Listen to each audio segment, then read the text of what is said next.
come to you from the City of Angels here in Los Angeles, California. This 4-game road trip, one of the longest of the year for the Thunder, gets underway tonight with SGA, Cason Wallace. Fresh off that win against the Pelicans, they are 7-0, but tonight, James Harden, Chris Paul, and the Los Angeles Clippers from Intuit Dome in Inglewood, Oklahoma City, and the LA Clippers. Game 1 of this road trip.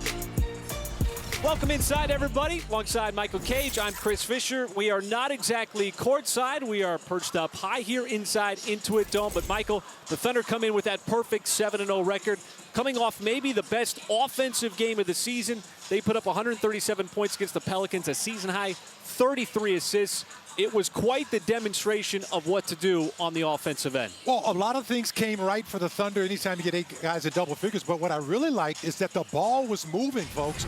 They were really had the Pelicans kind of discombobulated. Check this out, folks. One pass here goes over to Hardenstein. All right, this is like, okay, defense said, we got this. We're covered. Okay, now it gets kind of dicey when you make a second pass. And you make, what? No, it's going to continue. A third pass. Now the defense is scrambling. You got him discombobulated, and A.J. Mitchell comes right down the middle. You're loving this here. All right, this is not just one time. A one-time thing, you get a high pick and roll, which creates a little space, forces the defense to make an early decision. You get a quick pass right away. Now, check this out. You don't go back to the corner. You go back to the same guy that passed it to you. Now the defense is saying, what are we going to do? You get a guy in the middle of the zone. That's a problem right there. Boy, he's got a lot of options. And then he elects not to throw the lob to Hardenstein. Wide open three by Aaron Wiggins. Now check this out, folks. It gets even sweeter. How sweet it is? Check this out. That's one pass. All right, the Thunder continue to just go back at the Pelicans, folks. And this is why these numbers became so big. That's 2. You get another pass over here to the corner. It's 3. My goodness, the defense is stressed now.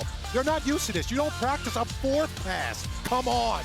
This is going to cause a problem. You get the ball in the middle.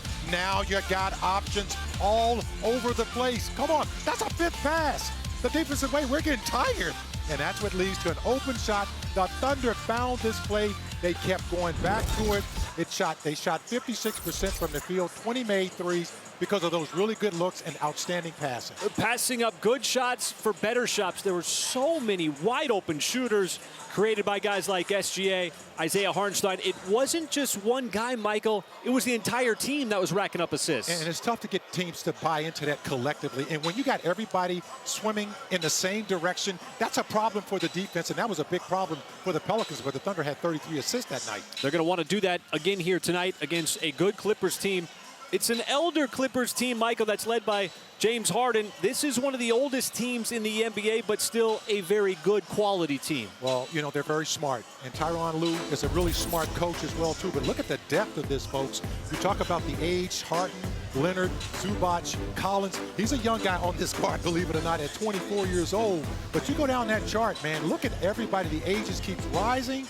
And this is a really experienced team that you have to take seriously. They've been in this situation before where they're a little bit undermanned. And the guys you got to look at and focus on, this is one of them. It starts with James Harden. Tons of well-traveled players, but James Harden, maybe a revitalized season a year ago, Michael, becoming once again an all-star, but he's still one of the best distributors in the NBA, and of course the big man in Ivica Zubac. Yeah, he gets 95% of his shots in that painted area, and he's very effective inside, too. Had his best rebounding years and best double-double years a season ago. Couple things to note. OKC is going to get Chet Holmgren back for the Clippers. No Kawhi Leonard, no Bradley Beal. Those are some big names. Kawhi Leonard has been the Clippers' leading scorer so far on the season. Nonetheless, it sets up a very good matchup to get this road trip underway here on the West Coast. The Thunder going to put that 7-0 record on the line here on the road. We'll hear from head coach Mark Daigneault when we come back to Los Angeles. The Oklahoma City Thunder. By Devon Energy, commitment runs deep. And by your Oklahoma Ford dealers, Ford is the best in Oklahoma. See the Santa Monica Pier not far from us here in Inglewood. Thunder taking on the Clippers. Let's hear from Thunder head coach Mark Daigneault in tonight's OU Health Coach's Corner. Starts with stops. You know, if you can get rebounds, turnovers, that puts you at an advantage. And then certainly a team, they're the lowest paced team in the league right now through, a very short sample. But, they'll settle you into a half-court game if you don't kind of impose that pace. I thought Miami did a good job of that last night. of creating pace on possessions that wouldn't normally lend themselves to pace. So that's certainly a challenge against this team, but it's easier said than done. But it's something that gives you advantages if you can, against any team playing transition. The Thunder want to bend this game to their advantage. One of the ways they can do that is certainly pick up the speed and pick up the pace. They're going to have to do it on the road against the LA Clippers. Lineups and tip coming up next. That is watching tonight's game. We know it is late past 10 o'clock, but here in Los Angeles, the Thunder getting ready to take on the Clippers. Intuit Dome in Inglewood is all lit up and ready to go. Tonight's starting lineups are brought to you by Kia. First for OKC, the Thunder are 7-0. Shai Gilgeous-Alexander has been outstanding on the season, joined by defensive demon Cason Wallace in the backcourt. Isaiah Hartenstein, Chet Holmgren returns to the lineup after missing the last 3 games. And Lou Dort, who did not play on Sunday against the Pelicans, also in the starting 5.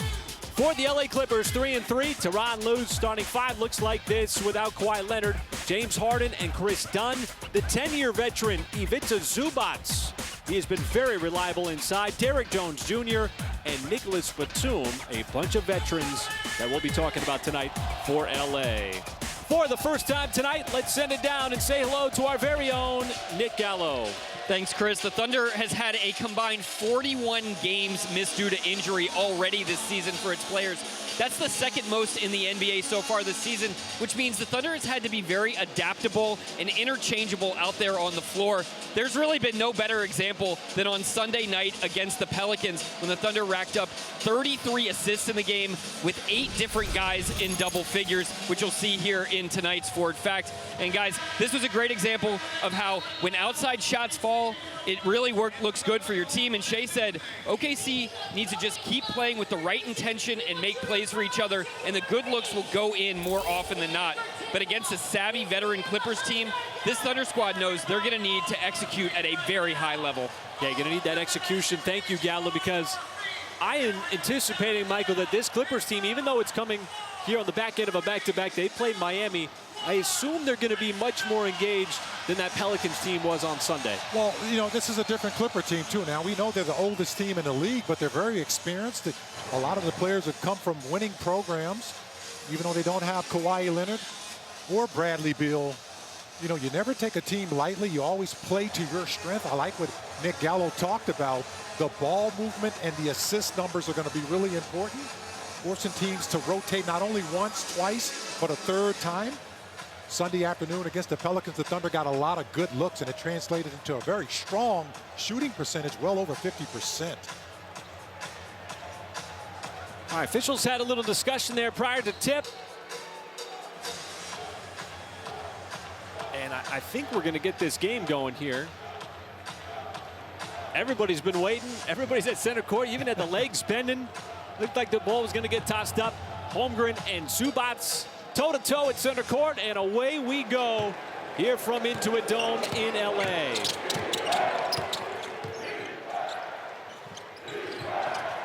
Getting Chet Holmgren right back in it. He'll launch away. First shot of the game is from downtown, no good. Clippers lost a 1-point game last night to Miami. Kawhi Leonard had a chance to win that game on the final possession, missed the shot. The Thunder starting this 4-game road trip, and you see the savviness on display right away from James Harden. Drawing the foul, just a little reach-in foul. And, he's one of those guys who's really good at drawing you into that, because he'll just stick it out there, and he'll just wait for you to reach. And then he kind of shifts his arms a little bit to get you to make contact. Well, that's an easy call for the officials, and he's made a living on that move. Literally made a living. Now in year number 17, Michael, and there were times where you felt like he was just kind of putting his arms out there to get that whistle, but such a smart offensive player. His ability to get to the free throw line now in year number 3 with LA. After those brief stops with Philadelphia and Brooklyn. And you're probably going to look to see him score a lot more tonight in the absence of Kawhi Leonard. their leading scorer. Holmgren spots up, had a good look just below the free throw line. The Thunder have done a great job of locating players in soft spots in that zone, particularly in the middle of the court. And that's kind of where, you know, you find that weakness too. It's Harden a little bit strong on that midi. He likes to get by that high screen from Zubac. SGA, and he's going to get a whistle and a foul as he went right into that mid-range shot. Nobody took more mid-range shots than SGA last year other than DeMar DeRozan. And that time, a little too much arm. It looks like James Harden's going to get assessed the foul, and it's going to put SGA at the line. That's Shea's version of giving him a dose of the dose. James baits you out there. Shea just goes up over the top, man, and you got to try to block that shot. And a lot of players try to do that, and they just can't get to it. That guy's got a 6'11" wingspan. So you think you can block that shot, and you end up, you know, hitting him on the wrists or the fingers as he's trying to follow through. Fisher said they're going to call more of that this year.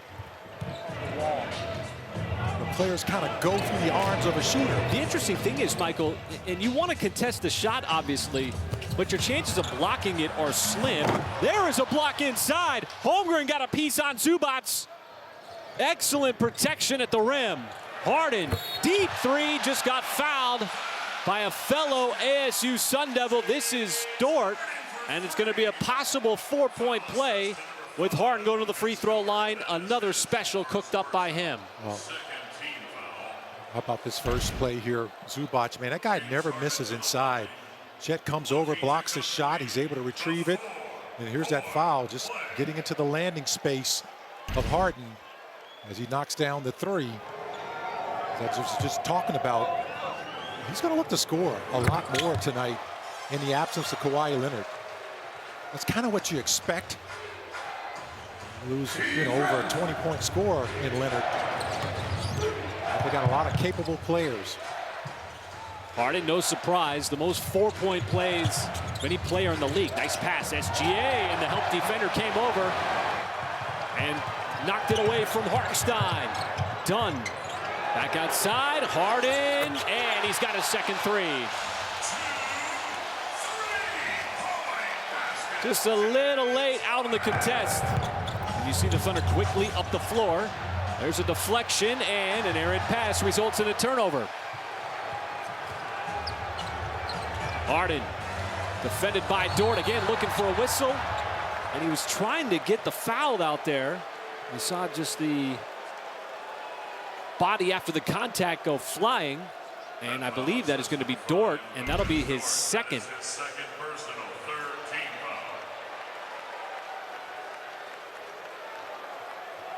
Looks like a little hit from Zubac on the screen kind of knocked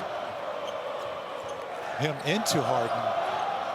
Harden smartly trying to get up and, you know, get that shot up in the air to get some more free throws.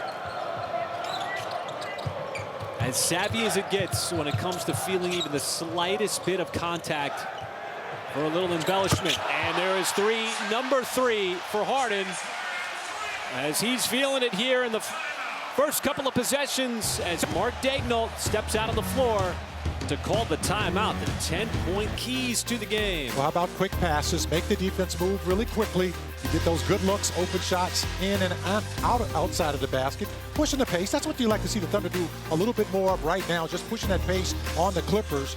Points off turnovers, you know, that's been a big factor all season long for Big Blue. See if they can get those points off turnovers again tonight.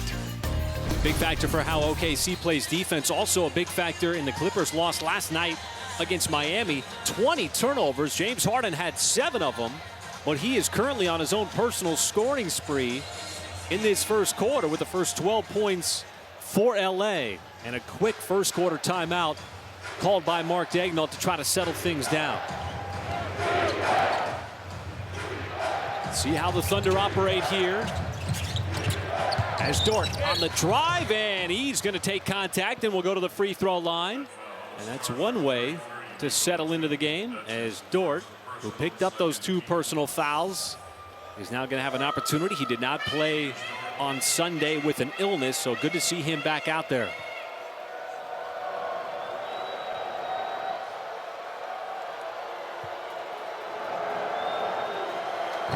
Let's take a look at tonight's Paris Devon injury report. J-Dub still out. Topic and Kenrich Williams. And for LA, you got Leonard not playing on back end of back-to-backs. Technically an ankle designation. And Bradley Beal still with the knee management, also not playing. He's been on a minutes restriction. Dort splits the pair, goes 1 out of 2 at the free throw line. We were talking about the injury situation for the Thunder. We've had players miss a total of 41 games already. Batum a little bit quick on that shot. If you're the Thunder, you like that. Get the Clippers to play a little bit faster. The lob up top, SGA. Tried the underhand pass intended for Hartenstein. Never quite timed it up correctly. Zubac, deep catch on SGA. Double team comes. Hartenstein came over with a block, but a foul. And Zubac is going to go to the free throw line. Already the 4th foul committed by the Thunder here early in this first quarter. The Clippers going to be in the bonus for an extended period. There's that little tug on the arm by Shea. Right there, just enough. Zubac, throughout his career, has not been a great free throw shooter. A little bit better this year at over 70%. But, you know, he's been a model of consistency for the Clippers. 59 double-doubles last year. Most in his career. Most since 22-23 season, where he had a best of 27 double-doubles. He's been remarkably healthy as well. SGA navigating, got inside, missed the short shot. Clippers back the other way. Jones contested, and how about Chet Holmgren standing tall, getting the block, but he is slow to get up. That's his second excellent defensive play. Wallace, mid-range shot, no good. Did a good job of Chet that time, taking a hard spill, but just not fouling him on that play. Just love the competitive nature of Holmgren at the rim. He does not want to give up anything easy. Batum again, a deep shot, and he missed it in the same one as the first attempt. It's time for the Thunder to get going with some transition buckets. Jay underneath, dumps it off, and Chet's going to go to the line. And if you're the Thunder, this is how you want to play. Get the ball out quickly, miss or made, get into your offense quicker. How about this, man? He got knocked off balance. Took a hard spill on that play. You know, he'll shoot 2 free throws, but did a good job of not allowing Derrick Jones Jr. to get up in the air. He's a high flyer, can easily go over the top. Just love the mentality of Chet Holmgren as he knocks down the first free throw. He'll get dunked on, but it's not going to faze him the next time when he's trying to go for a block. And he's getting so good. He's been so good at protecting the rim, and just that competitive mentality to not give up anything easy. Yeah, I'm probably the only player in the history of the game that's never gotten dunked on. What happened, man? You were dunking it, not dunking. You were ducking out of the way. I say that in a laughing way, folks, because it happens to everybody, especially shot blockers. Not going to block the shot if you don't try. There is a good defensive play on the Harden drive. Outside, and Dunn had extra space for the 3.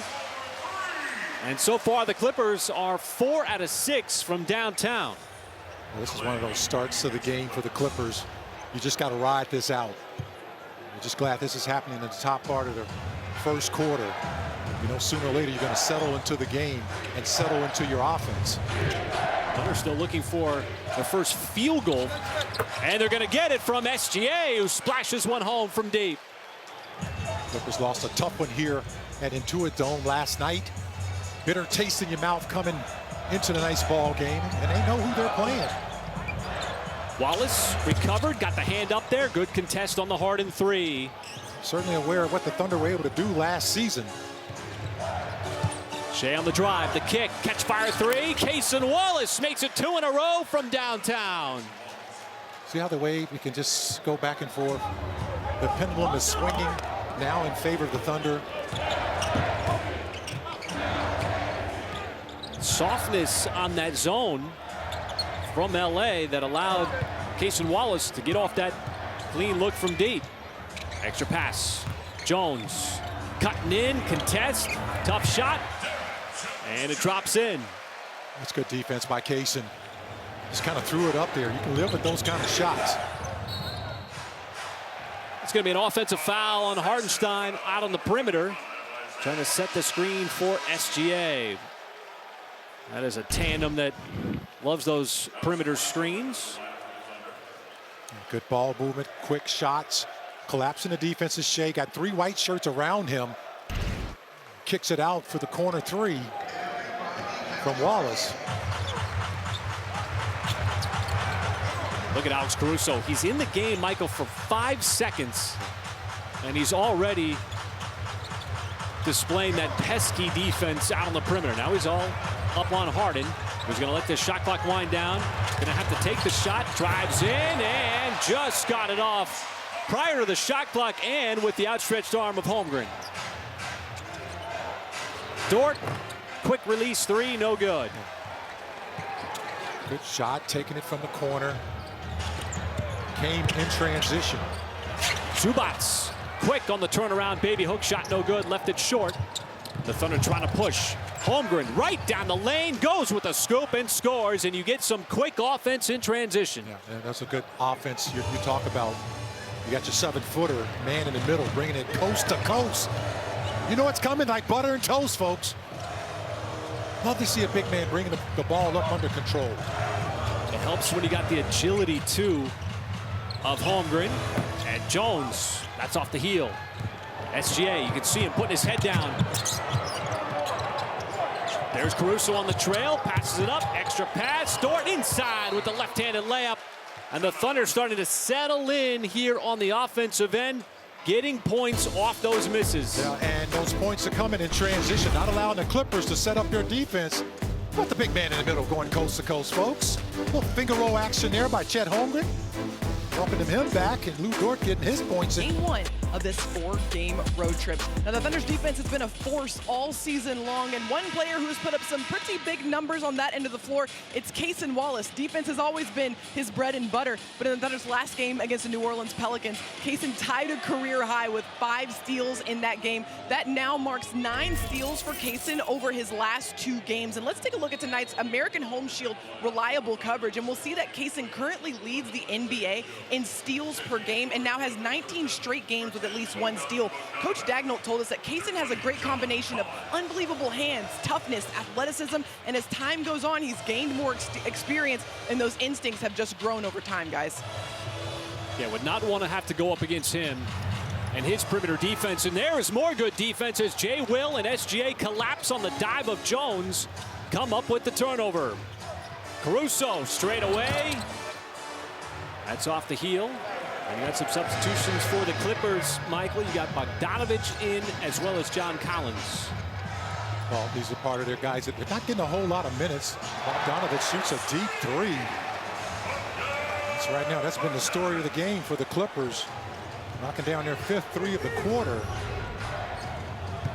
Shea going right back to work on the matchup that he likes.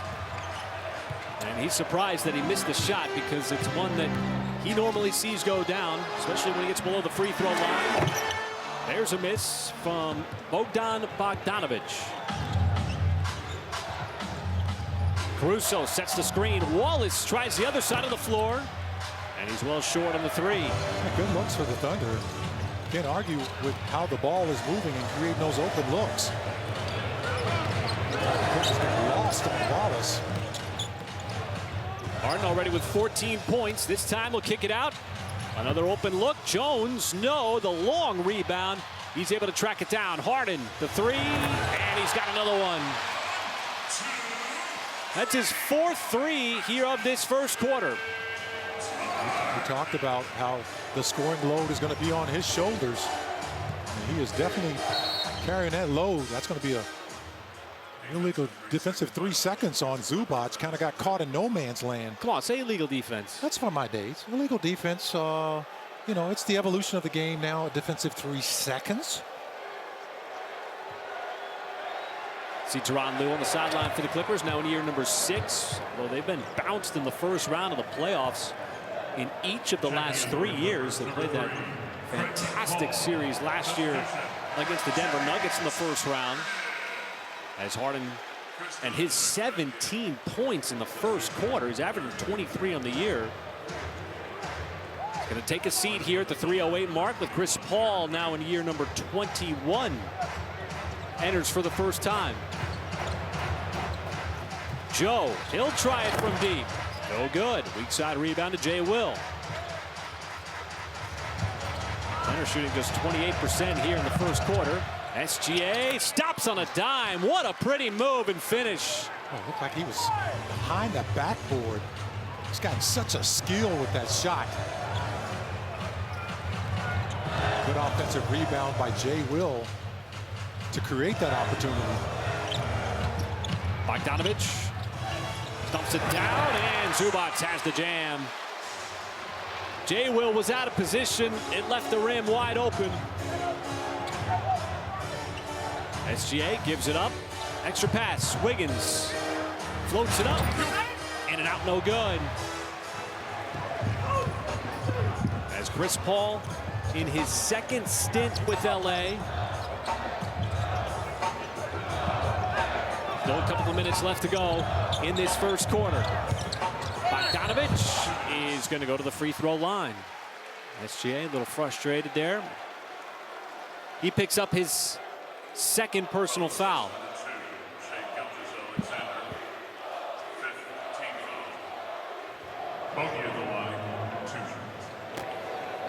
Bogdanovich bounced around a few teams here over the last couple of years.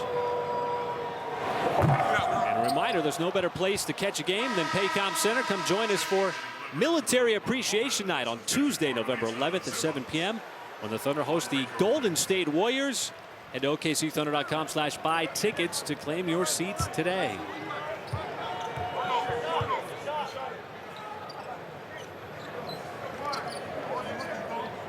Bogdanovich, one of those guys, hasn't gotten a whole lot of playing time for the Clippers this year, but when you're missing your starting shooting guard in Bradley Beal, you're starting small forward in Kawhi Leonard, you know, just like with the Thunder, your number's going to get called.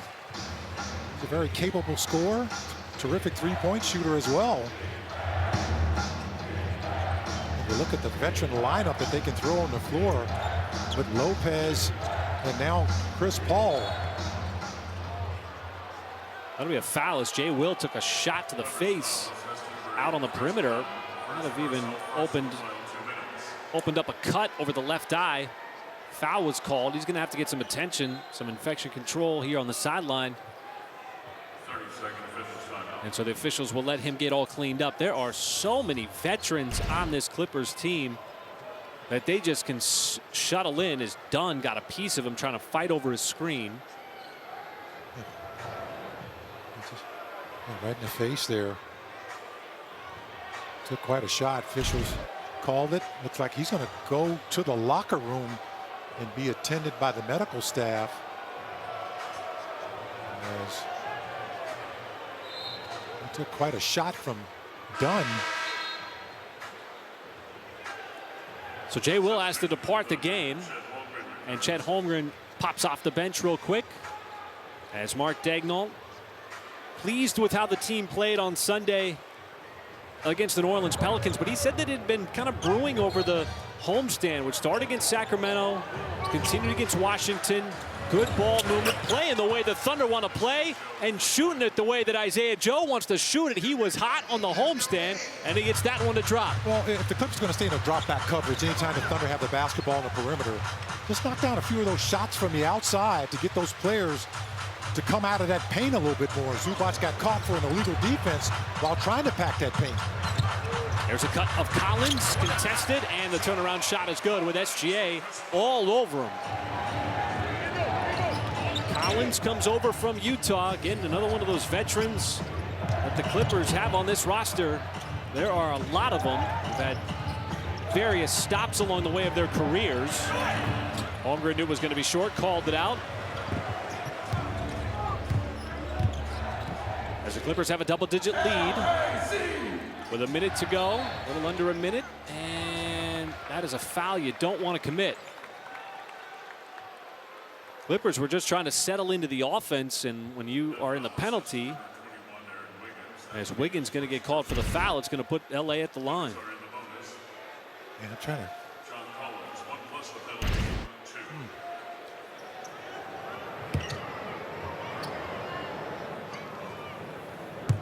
Collins has been one of those guys who's been on the bench all year for the Clippers.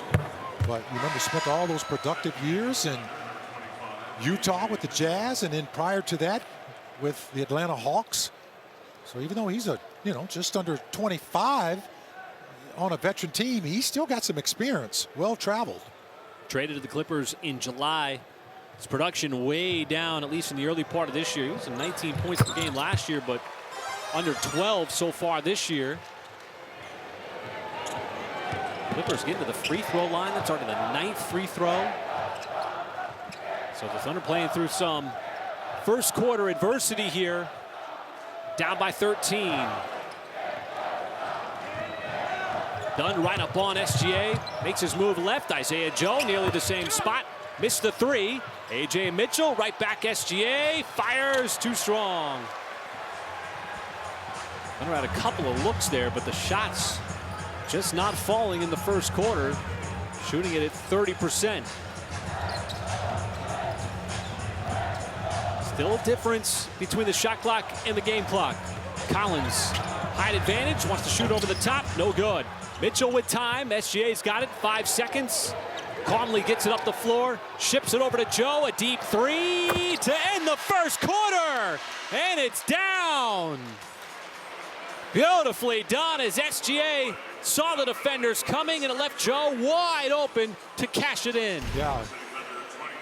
And Ijo coming off his last couple of games where he has been just white hot from beyond that three-point line, as he already has 2 made threes here in this first quarter to pump some life into the Thunder's offense. As we're have 12 minutes already in the books here, folks, at the Intuit Dome in Inglewood, California. In Los Angeles, the Thunder taking on the Clippers. You see the advantage there in field goal percentage, both overall and from three-point land. The second chance points, that's what really stands out. The Clippers have the 10-2 advantage here from Intuit Dome. Let's check in with Gallo. Well, guys, just 3 games into his season, Isaiah Joe already lining up and knocking him down from behind the arc. How about 10 of 23 from behind the arc already this season, 43%. And I talked to him about how he was able to kind of jump on this moving train that is the Thunder after missing the first few games of the season. He said it was continuous study of the game, watching the guys, picking up on new plays and new sets, even from afar when he was back in OKC and the team was on the road. But he said, guys, the biggest credit goes to his teammates, that they made it so easy for him to reintegrate and get back on that moving train as he got back onto the court. Well, it's a constant work of Isaiah Joe over the course of his career that has made him more than just a shooter. He's excellent from behind the arc, but not just a three-point shooter, and it's that kind of work ethic. You knew he was going to put it in there, Michael, after suffering that knee injury in the preseason game against Indiana. But Isaiah Joe, clutch from three-point range. We get a foul on the Clippers. Had Nicholas Batum on the grab, but Isaiah Joe, man, in all fairness, he's a terrific shooter, but he's a systems guy. He knows how to play in this system with the Thunder. There's an early double team going down, whereas on lob over the top, and all he had to do was just put it in with his fingertips. That was a perfect pass by Chet. That big to big, man, you love that action. Just a hard play to stop. Even with different Clippers players in the vicinity, Lopez no good. And Chet Holmgren. This is what you're talking about, Michael, the big fella being able to bring it up the floor, although that pass a little tough for Hartenstein. Mishandled it, and the Clippers give it right back. The Thunder doing a good job of just waiting for your moments to make things happen. Wiggins, tough move, tough finish. He's going to the line for a possible three-point play. And this is where the Thunder had success in the first quarter off of LA misses. Well, the Clippers play with the slowest pace. The Thunder are, what, 4th best pace? Get out, move the basketball, make things happen. Don't allow, Brook Lopez Zubac to be able to set up in that painted area. Right now it's Lopez, the big man in the middle for the Clippers. And the Thunder are getting those easy buckets. With some misses at the free throw line, already 3 misses on the night. There's a tip as Chris Paul tracks it down. It's a nice deflection. There's another bad pass, and it's scraped up by Caruso. Up ahead to Wiggins. Oh, will power it down. Timeout called by LA as the Thunder have come out on a 6-0 run here to open up quarter number 2. And the defense standing tall. Oh, just like that. You swung the momentum in their favor. Out in transition are the Thunder. Clippers want a timeout. Golic and Golic at 2:30 weekdays, followed by Countdown Live at 4:30, where Stan Brett preps you for the night's NBA action. That's Golic and Golic at 2:30 and Countdown Live at 4:30, only on FanDuel Sports Network. Here in Southern California, strong start, Michael, to this second quarter. Well, it's been a game of runs so far. Right now, the Thunder are on their run. They're doing what the Thunder do, get out in transition, disruptive on the defensive end, and getting those quick strikes to the basket. You love this kind of action. Oh, and one opportunity for Wiggins, and he just got that dunk going into the timeout. James Harden will re-enter for the Clippers. Their leading scorer with 17. He had that big first quarter. Collins came up trying to set a series of screens. Got it right back. Hartenstein, a contest, and Collins just able to finish over the top. Thunder had a little mini burst. See if they can continue things here on the offensive end. Wiggins trying to get downhill. Now it's Holmgren. Size advantage on Bogdanovic. Shoots over the top, missed it badly. And Bogdanovic was trying to head up the floor, and he just dribbled it out of bounds. Yeah, he's wanting some assistance from the official. Like, you know, it's not Halloween anymore. There's no more ghosts. They're all gone. We're looking toward Thanksgiving now. So take a look at this. He kind of sold it, but, you know, he still had the dribble in his hand. He just lost it, took his eye off the basketball. You know, a lot of times, you know, you kind of want that Oscar too much. It just works against you sometimes. Nice play. Wiggins up top, put it on a platter. Hartenstein down hard. The Thunder had some leverage with plays like that, starting to crack the code on the Clippers defense. They're not really in a zone. They're kind of in a matchup zone. And Dort bit on the ball fake, and once he did that, he completely took himself out of control and the play. How about this night side? Look at the 3 white shirts around the dribbler anytime. They know the Thunder are a team that likes to drive the basketball. And they're collapsing on that guy when he gets in that painted area. And right now the Thunder are doing a good job of finding that secondary scorer who that defender left to go try to double and triple up on the ball. A couple of nice alley-oops set up for Hartenstein. The latest assist coming from Aaron Wiggins, but Lou Dort just picked up his 3rd personal foul here in this first half. Mark Daignault's going to leave him out there as Nick Batum takes a seat.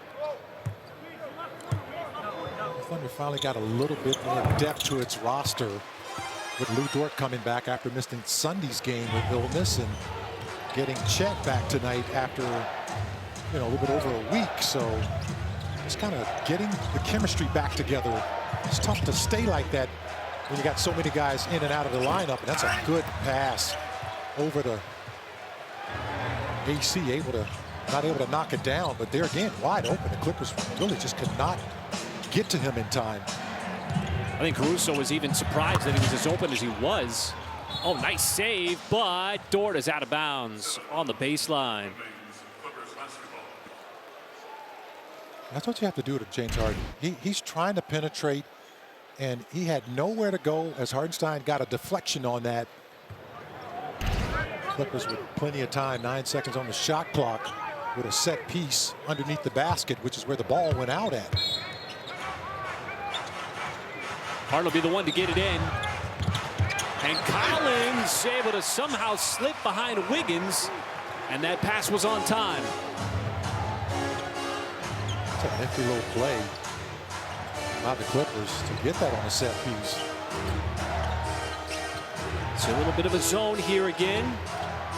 Dort got it right back straight away. And the three. Just reading the defense and taking what the defense gives you, and Dort's got his first tray. Yeah, that's, remember AC in the corner a moment ago? Wide open, wasn't a player within 8 feet of him. Pretty much the same thing with Lou Dort. And that is a really cheap foul. That's going to get called on A.J. Mitchell out on the perimeter. Just trying to be disruptive with that left arm. Maybe trying to dislodge that basketball. Picks up the personal foul. You got one good defender going out, good defender coming in. Caruso for Cason Wallace. Just the second team foul on OKC. And this group right now is doing a really good job of just setting the tone right now for the Thunder, especially without SGA on the floor. Collins, he got swallowed up by Hartenstein. He had nowhere to go. Thunder back the other way. Mitchell spins. What a move. A.J. Mitchell. The offense on display. And the second-year player who played his college ball about 2 hours north of where we are with a real glossy finish. Oh, man, the Gacho is feeling at home here. My goodness. It's a nice little spin. There again, quick strike offense, not allowing the Clippers to set it up. Clippers play with the slowest pace in association, so you got to battle that all night by speeding the game up whenever you can. Knew that he was going to be able to spin baseline. Wasn't sure he was going to have it. Skip pass over to Collins. And the three is in for John Collins. 35% from downtown. Doubles up the Clippers lead. Mitchell tried to go up top to Hartenstein. It's just off the backboard. Clippers back the other way. Jones outside. Bogdanovich, no. Collins brought it down. A tie-up. Wiggins, what are they going to call? Jump ball? Collins has been very active for them here in this second quarter. Yeah, did a good job off rebounding that basketball. The one Cardinal sin he committed, he brought it down. Don't bring it down. Give everybody a chance to reach in there. Wiggins did a good job of getting both his mitts on it and not allowing him to snatch it away. That's why we got a jump ball here, folks.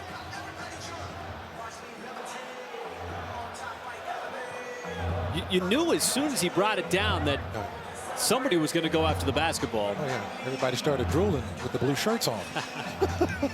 Like, hey, free lunch here. Sharks would chum in the water. Yeah. All right, Wiggins and Collins. Bill Kennedy to toss it up. Collins wins it.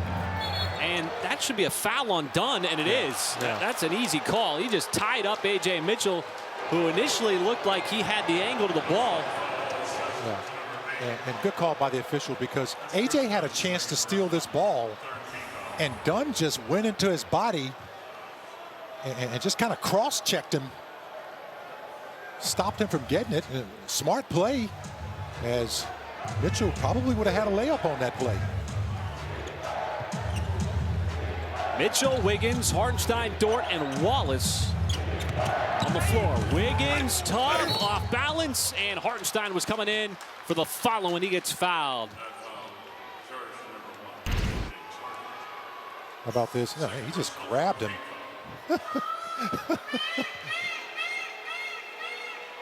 Yeah. I love it, man.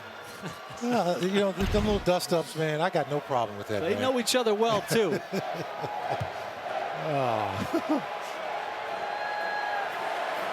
As Hartenstein to the free throw line. I'm going to say that was on the shot. And both teams are doing a good job of getting to the line. This is free throws 9 and 10 for the Thunder. Clippers are sitting on 11 attempts.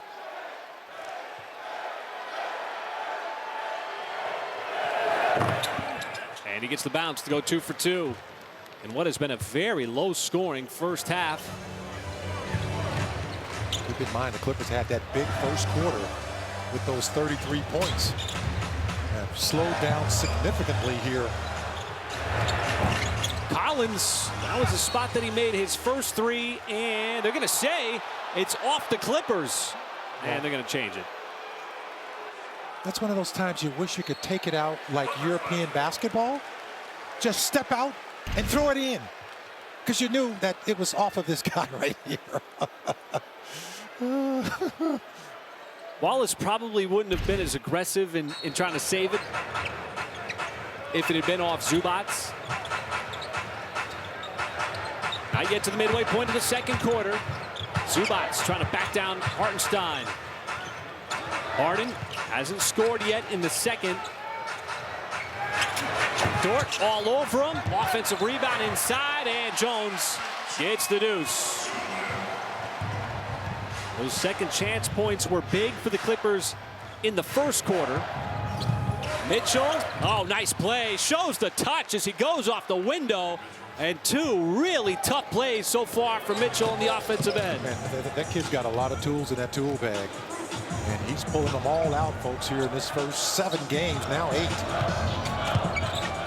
Just continues to look comfortable on the offensive end.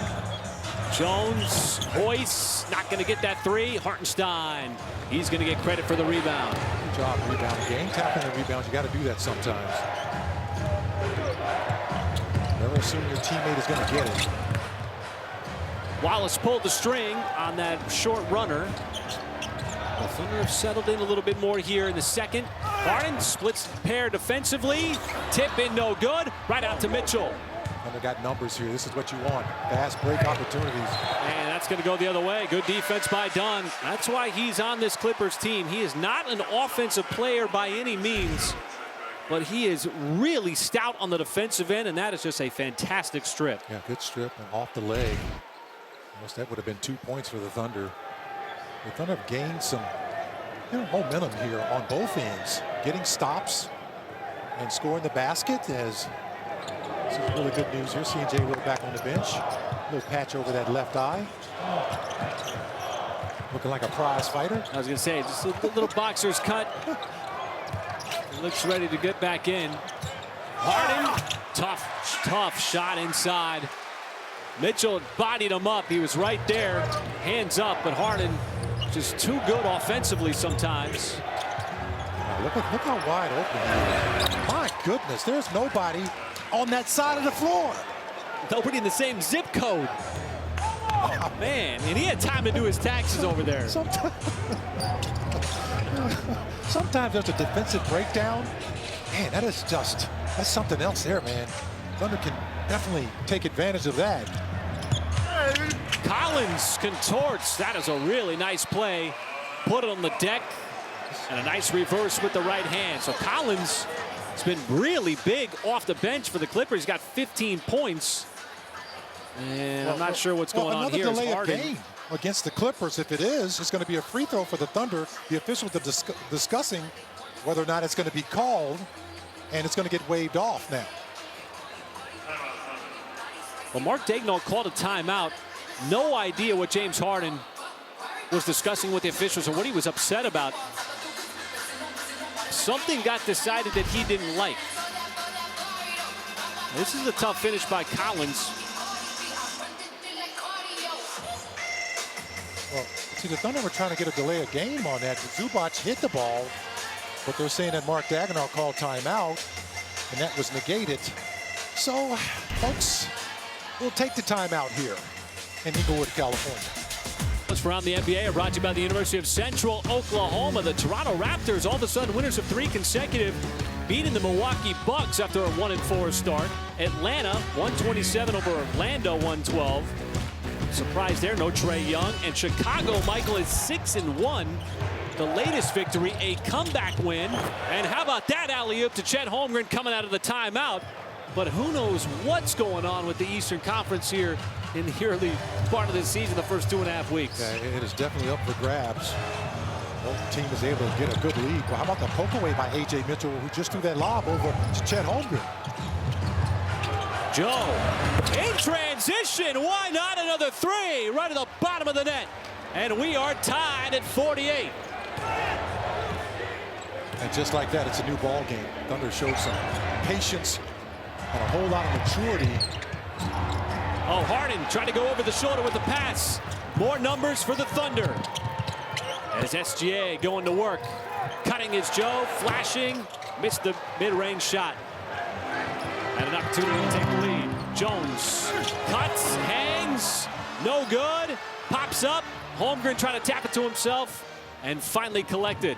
Thunder's done a good job of just taking control of this game. Here in the second quarter, several chances to take the lead. SGA rushed that drive. Back-to-back possessions with a chance to take the lead. Harden driving, might have been blocked out of bounds. Clippers ball. That's one of those plays the Thunder done a good job in this second quarter of not fouling Harden on those types of drive. He's very good at drawing a foul. See, there's that little, head buck that you were talking about. He dipped the shoulder. Yeah, and they just held their ground and forced him to try to make a tough shot. It got deflected out of bounds. It'll be Clipper basketball, but you're making James Harden work a lot harder now to score. He's not just getting those walk-up threes and those easy drives to the basket.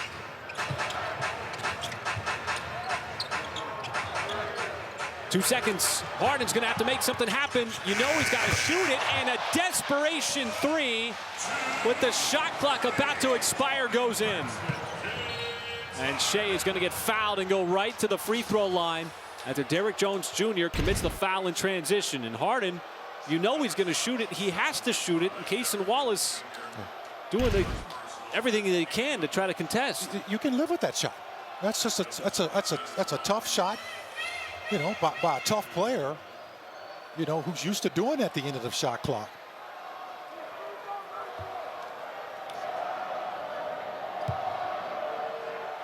Hey, Thunder fans, when you test drive a new Kia at participating Oklahoma City area Kia dealerships, you're eligible to receive 2 club-level tickets to an upcoming Thunder game. Tickets are available on a first-come, first-served basis. All supplies last.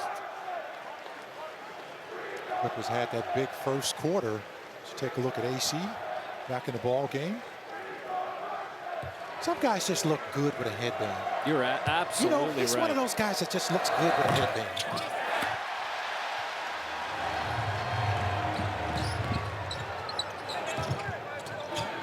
SGA missed that second free throw. 2-point game. Now Caruso trying to fight over that big screen from Zubats. Oh, no. Pass got picked off. Cason Wallace read it like a defensive back for the easy jam in transition. Yeah, just good patience. Forcing the Clippers to work, to get into their offense. James Harden, like 25 feet from the basket, trying to work. Look at the pestering by Isaiah Joe on Bogdanovic. Heavy pressure. Don't want to foul, but Bogdanovic keeps that dribble alive. But he's dribbling out the shot clock is what he's doing. Oh, my goodness. Done. The kick out. Jones off the catch. Boy, and the Clippers getting some threes here with not much doing on these offensive possessions. SGA got caught in the air. All kinds of traffic. Didn't have an outlet. Done the other way. And one of the few times that LA has been able to get out on the run in transition.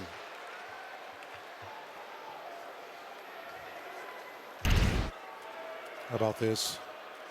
It's like a DB in football. Just waited for him to throw it across the middle. Didn't have a whole lot of zip on him. That's why he's leading the NBA in steals, folks. Plays like that where, just intuition, man. Intuition and feel for the game. I don't know if you can teach guys how to steal the basketball as good as they just have the instincts for it. That guy's got instincts. You're absolutely right. And those instincts have only amplified as his experience has continued. Just picking up tendencies. Has done no good on free throw number 1. He's found a little bit of a home here after bouncing around a few teams here with the Clippers. But Tyronn Lue loves his defense. Second free throw is good.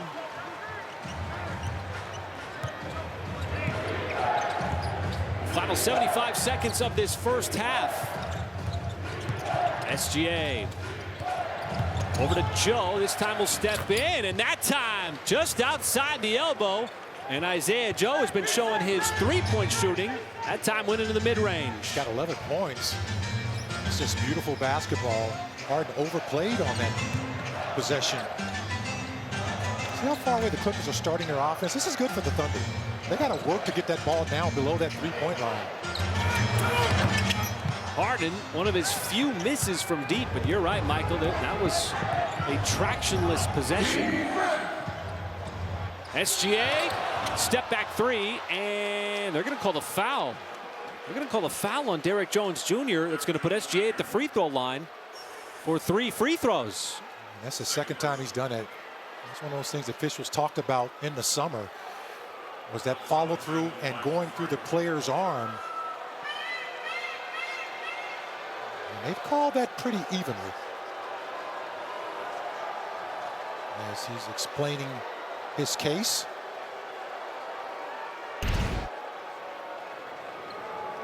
Take a look at it. Easy call.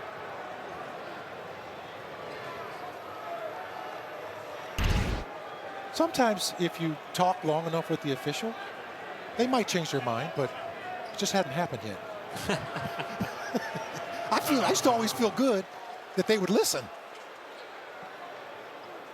Not sure what's going on here with Tony Brothers and Bill Kennedy going over to Mark Daigneault. The foul was called. Did we get a challenge from the Clippers? I think that's what it is. I think the Clippers ultimately challenged. And you're right, Michael. This has been a point of emphasis for the officials coming in this year. Ruling on the floor, foul on a three-point attempt. The play has been challenged by LA.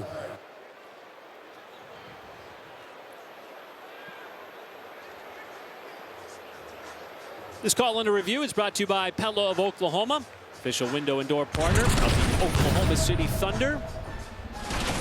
The high five contact point of emphasis, secondary action, acceleration of speed to deliver, contact, and targeted hits is going to equal a foul this year.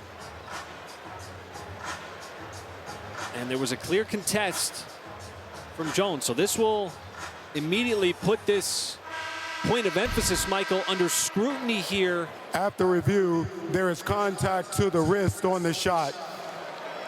Therefore, the challenge is unsuccessful. Oklahoma City will be on the line shooting 3 free throws. They lose their timeout and the ability to challenge the rest of the game. And I thought that was what we saw, folks. A lot of times, you know, back in the replay center in Secaucus, New Jersey, they have so many, you know, man cave TVs in there, or woman cave TVs too, you know, where you could just see all different angles. But it looked like, look at that, man. Is that what your basement looks like when No, you got NBA going on, maybe a little NFL red zone? that's what it look. That's what it looks like until I wake up, and I just got one TV in the living room. And this is an easy call here, folks. Take a look. This is actually a foul. Yeah. You know, you hit the guy on the wrist, you know, and obviously the Clippers don't want Shea to shoot 3 free throws.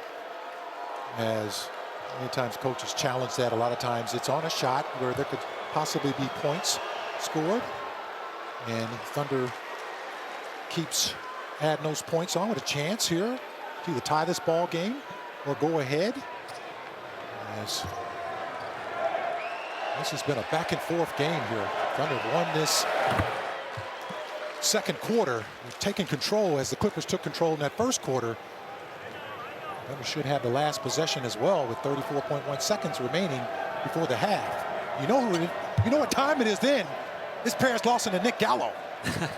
They got you at halftime. You got to stick around, folks. That's where I get my cheat sheet for the second half.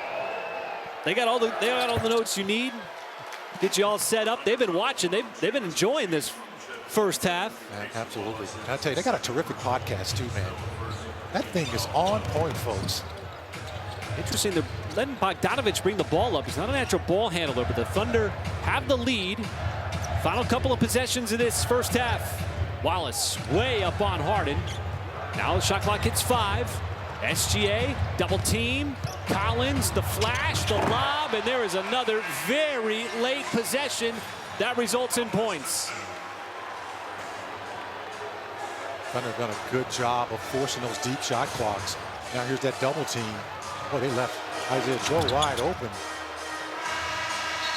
But not able to knock down the three. And so the Clippers will go into the locker room. And the intermission here at halftime with a 1-point lead, 57-56.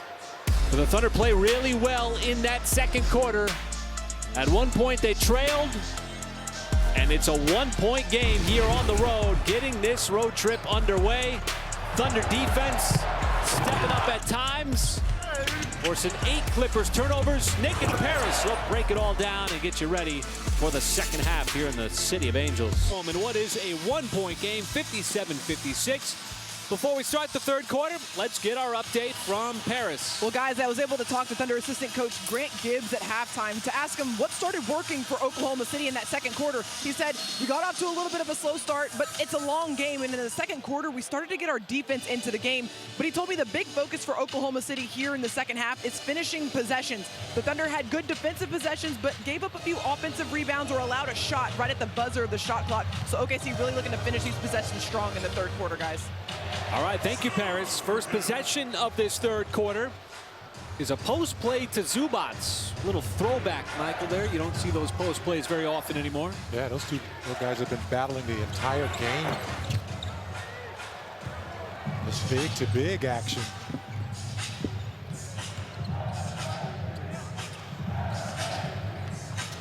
Dort trying to fight over the screen. That's going to be a moving screen and an offensive foul on Zubac.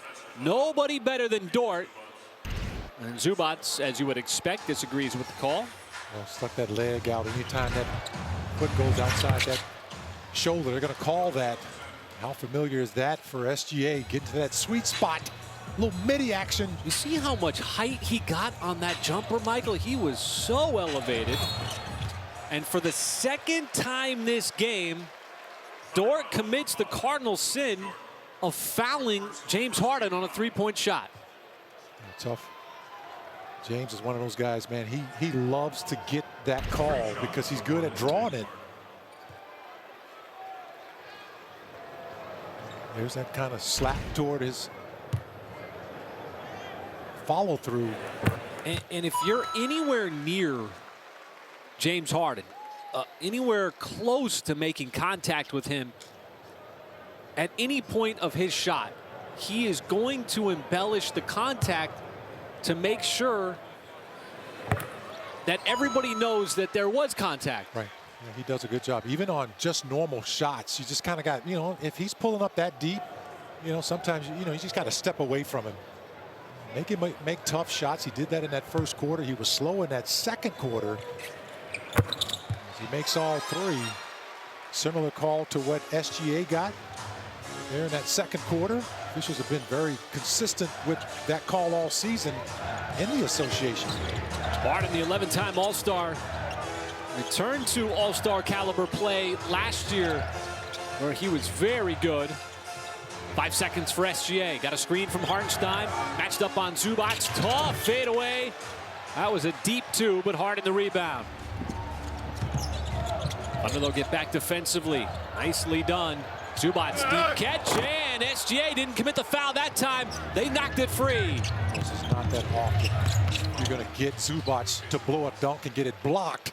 Then you go coast to coast as Cason Wallace goes into the body of Batum to finish fast break points. That's 13 fast break points for the Thunder, 0 for the Clippers. Keep an eye on that storyline, folks. Thunder just keep pushing that pace because of their defense. Oh, Hartenstein, he steps into the passing lane, ships it up to SGA, and once again we are tied as that defense starting to flex. It's just good hands by the Thunder. And Batum's gonna get the bounce. Boy, the Clippers, Michael, they have been knocking down the three-point shot tonight. Yeah. They've done a good job of making timely threes. Shea wants it back and gets it back. The high-arcing triple from downtown. Both teams are opening up their offense on fire here at the top part of this third quarter. SGA up to 19. That's a deflection. Dort playing with the 4 personal fouls here early in the third. High pass over to Zubac. Extra pass. Batum. High catch, high release. Not going to get the 3 that time. They did a good job of scrambling on that play. They're shrinking the floor for James Harden as well. Wallace. All rim. Loose ball foul underneath. That's going to go against Hartenstein. I mean, I'm trying to understand that foul call on Hartenstein. If Zubac has the basketball, take a look at this. One way to get the big guy, block his shot around the basket. He had no chance other than to get it before he got in the air. There's that trifecta. Just hit dead center. Couple of trays on the night for SGA. Harden gives it up to Zubac. And he dribbled it out of bounds. Boy, he felt the body of Hartenstein, and I think that was a problem. That's a great point, yeah. Hartenstein hit him real hard to not allow him. Check that first hit right there, folks. Because Zubac is one of those guys, he likes to go through your body. He's not afraid of contact, but neither is number 55 in blue. He loves contact. See the OKC again really taking care of the basketball. Just 6 turnovers. Joe. And that's number 7. Just not strong with the basketball. Up ahead and done. A rare opportunity for the Clippers in transition. That's the first fast break points of the night. Clippers go back on top. And SGA. Herb Jones Jr. defending. Double team comes over. Somebody's going to be open. Hartenstein. Deep push shot. No good.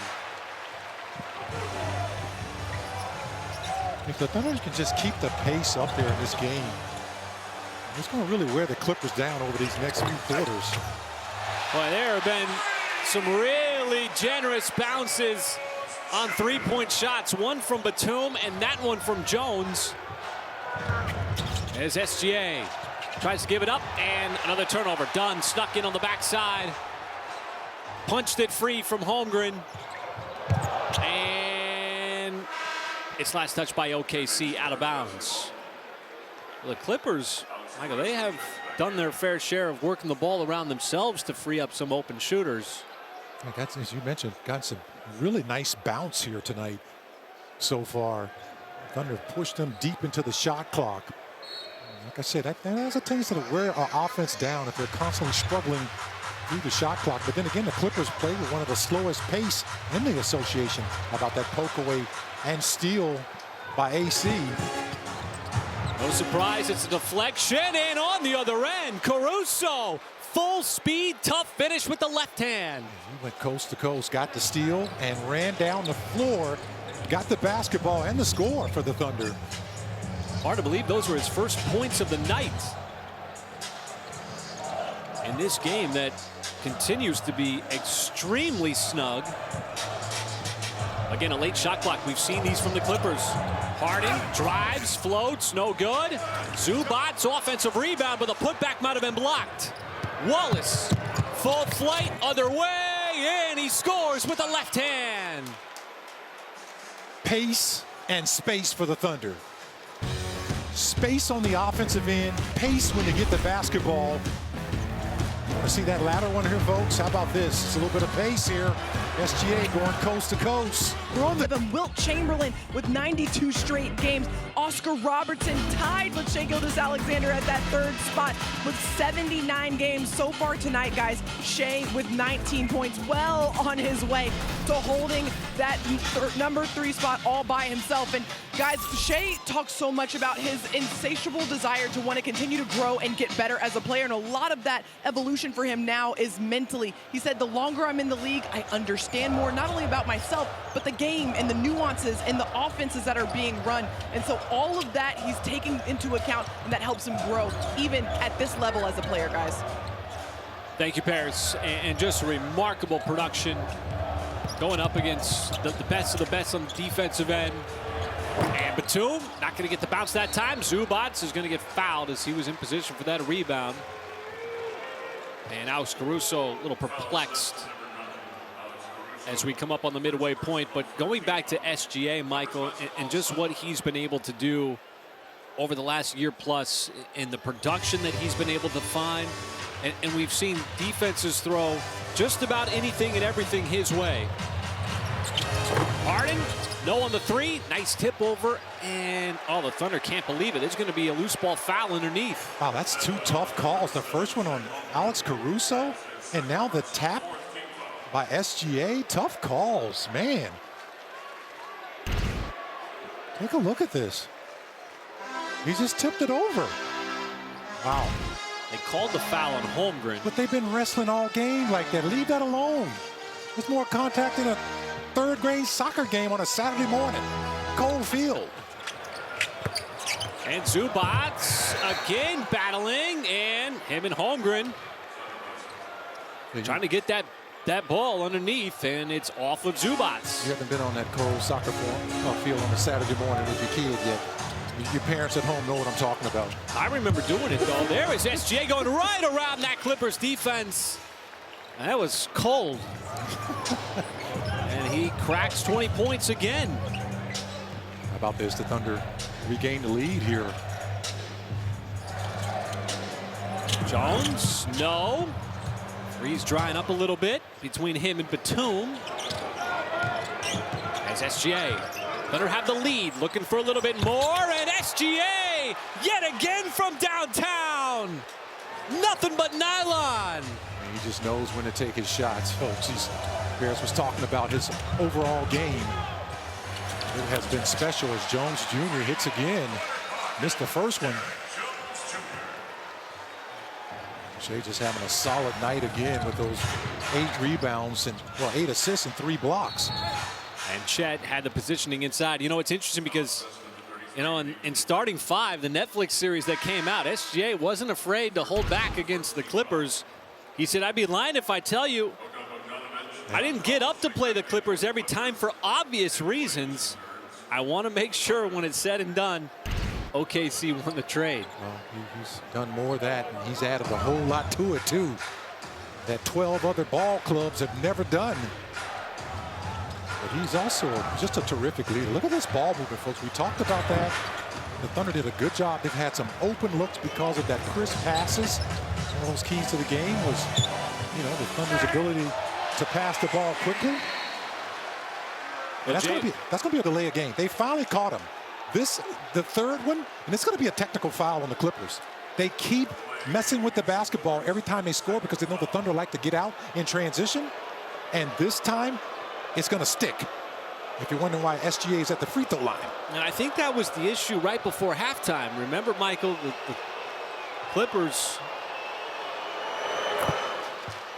I don't know if it was officially called, but they were disputing a call that appeared to be a delay of game right after they scored. And Zubac grabbed that after going through the cylinder, and that clearly slowing things up. So it was a delay of game before halftime, I'm being told by Chris Josephson back in the truck. Does a fantastic job of keeping us informed. We know at least one person is working in the truck. There is one. I can't say if there's any more. That's right. We'll get those other guys straight on that flight up to Portland tonight. Caruso from downtown. Alex Caruso. You can't leave him open. Wow, he's coming. There's just so many ways he can show up in a game, not just defensively, but he can pass the basketball. And oh, yes, he can knock down a 3. Little 4-point surge, and the Thunder again foul a 3-point shooter. And you can see Isaiah Joe immediately, Michael, he was upset with himself. He knew he didn't want to do it, and he knew the mistake that he made, and it was subtle. There was not much there, and you can see immediately. And it's just baffling because this is something that the Thunder never do. Hey, get in there, girl. But the 2 from Dort and the 1 from Jones, or excuse me, from Joe on Jones. And, you know, that's little things like that you kind of clear up over the next 15 minutes or just under 16 minutes. As it's put the Clippers on the free throw line 9 times as a result of that. Clippers did it to SGA too, on that challenge from Tyronn Lue. Just so surprising. He had 4 times tonight. Somebody's fouled a 3-point shooter. Jones, second leading scorer for LA. Wiggins with Caruso setting the screen. SGA trying to get downhill. Kick out, catch fire 3. Wiggins, that's good. I tell you, there's a lot of threes dropping in this quarter, folks. From that line, and also traditionally. Harden way out of control. Lost the handle. Saved by Wiggins. SGA on the move. Pushing hard. Wiggins, the step back. No. Bogdanovich just wiped out Isaiah Joe on the rebound. Yeah. Tony Brothers should have called that. He's right there sitting. He's got to call that. Collins. Oh, and they call the blocking foul as Jay Will takes the shot in the chest. Collins gets the trip to the free throw line, and we get a timeout. We'll see if Mark Daigneault decides to challenge. Doesn't matter, he got hit in the eye earlier. Ooh, it's close. Of alley-oops as Aaron Wiggins finds Isaiah Hartenstein. How about the big-to-big action here? Chet up top to Hart. And I talked to Chet Holmgren here as he's going to finish this one up top from AJ Mitchell. But Chet said that these lobs in the half court are natural over time. You start to see and feel those plays within the flow, but that there's also been an intentional emphasis on getting more of these lobs in the half court because it's such an efficient play. It's a 90% efficiency play, and so the more that they can find those, the more they get a chance to put points on the scoreboard. And so much of that comes down to these guys continuing to get that rapport with one another, delve those deeper connections on the floor, but there also has been an emphasis in practice, guys, to try to generate those plays more frequently. Obviously tougher to execute in the half court because there's more congestion, because you see them in transition more often. That's where all the major highlights come. But to Nick's point, to be able to do that in the half court, certainly against set defenses, Michael, that's efficient offense. Well, and teams will try to push you in situations where they're going to force you to try to operate in a set defense, and you learn on the fly. You got different guys coming in and out of there, and you just, you make adjustments. If you can get to the paint on those set defenses like now, it all comes down to moving the ball. Oh, look at this, another wide open shot here. Oh, Jay Will tapped it over. Isaiah Joe is going to get fouled. And Jay Will, who got called for the blocking foul. Mark Daigneault decided not to challenge. And he's still sticking his hand in there, his head in there after taking the shot. Had to get that patch above his left eye. Battling with Brook Lopez. And Joe, with the extra effort, getting to the free throw line. Well, those second chance efforts just returning the favors of the Thunder here in this second half. Now a quick word from your Oklahoma Ford dealers. Visit your local Oklahoma Ford dealer today. Ford is built for Oklahoma.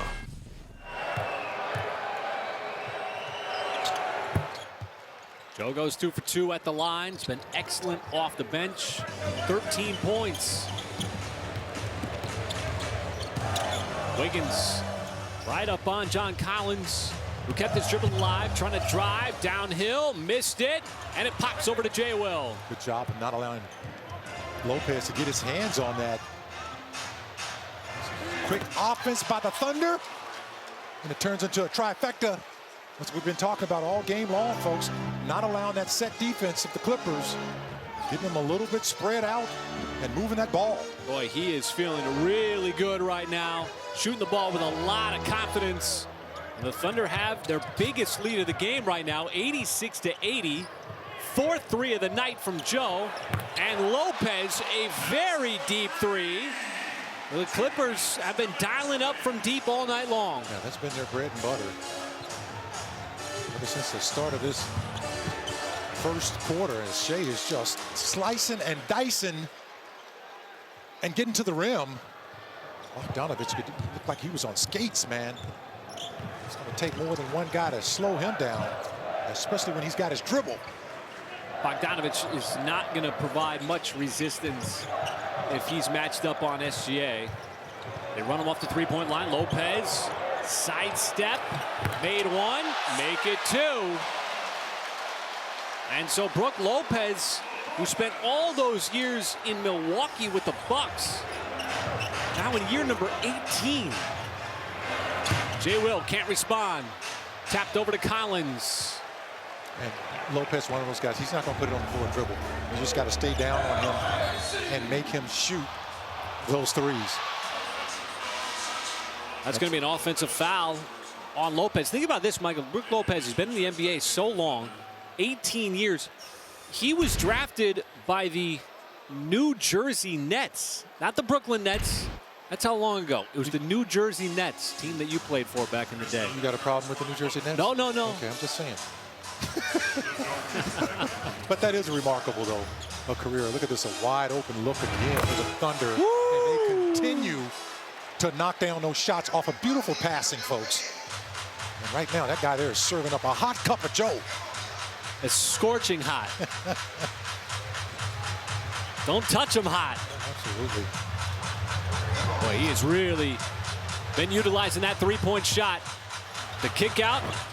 And the Clippers, who've been making that kind of shot all night long, those response threes, not doing it there. SGA off the deck, pulls up, and the three-point barrage continues here in the third. May not be raining in LA because it was sunny, but I tell you one thing, it is raining threes here, folks, in the Intuit Dome for the Thunder in this third quarter.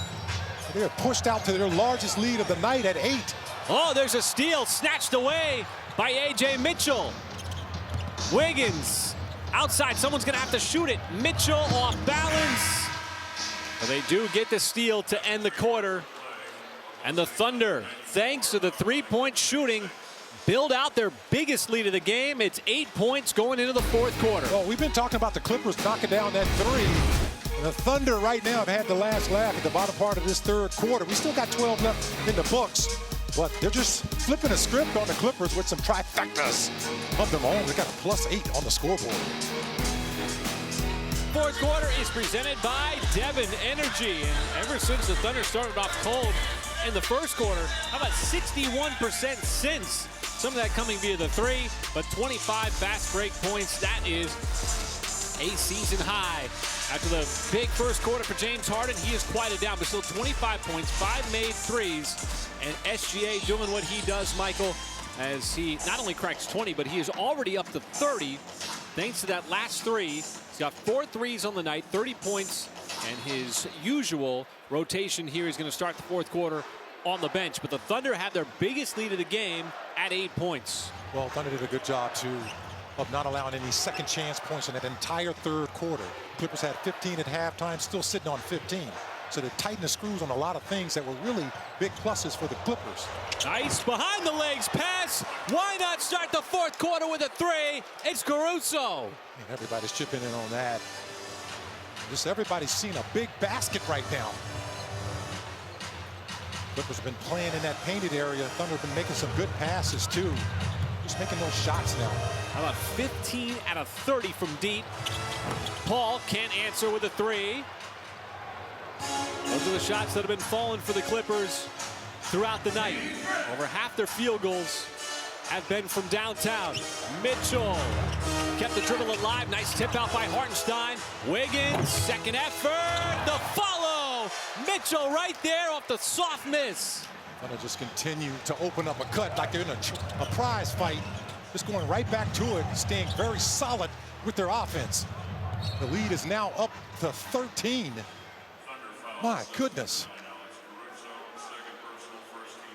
It certainly helps when the three-point shots are falling, but that is just a good read by A.J. Mitchell on the weak side. Just how the night has been going in the second half for the Thunder. Clippers owned that first quarter with those 33 points. Thunder with a 33-point third. Well, it's a 26-point swing, Michael, when you go back to that first quarter. Thunder trailed by as many as 13, and now you're up by 13. How about this? Thunder got a 38-point third quarter, folks, and off to a great start here in this fourth quarter. Keeping that ball moving. Wiggins. What does he do against Lopez? Decided to get it back out to the perimeter. Holmgren, 5 seconds on the baseline. Tough fadeaway. Chet Holmgren. Nice offense. Timeout called by the Clippers. As the Thunder lead was 8 after 3, and it's up to 15. Thanks to a 7-0 start to this fourth quarter.